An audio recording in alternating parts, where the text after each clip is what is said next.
বিএনপির জ্যেষ্ঠ যুগ্ম মহাসচিব রুহুল কবির রিজভী বলেছেন, পিআর পদ্ধতি চালু হলে অনেক অনৈতিক ও রাজনীতি বিরোধী ঘটনা ঘটতে পারে। রাজনৈতিক দলগুলো আরও বেশি কর্তৃত্ববাদী হয়ে উঠবে।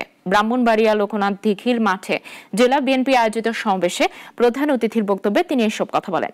রিজভী অভিযোগ করেন, পিআর পদ্ধতিতে জনগণ প্রার্থী বেছে নেওয়ার সুযোগ হারাবে, বরং দল নির্ধারণ করে দেবে। তিনি বলেন, শেখ হাসিনা যা চান পিআর পদ্ধতি অনেকটা সেরকমই। জেলা বিএনপির সভাপতি খালেদ হোসেন মাহবুব শ্যামলের সভাপতিত্বে সমাবেশে বিএনপির কেন্দ্রীয় স্থানীয় নেতারা বক্তব্য রাখেন।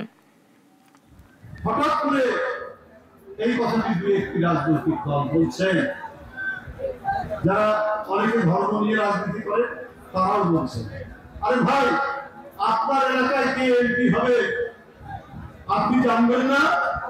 আপনার তো জানার কথা।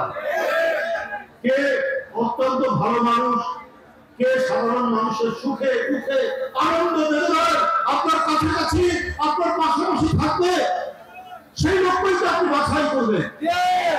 পিআর পদ্ধতিতে সেই বাছাইয়ের কোনো সুযোগ নাই।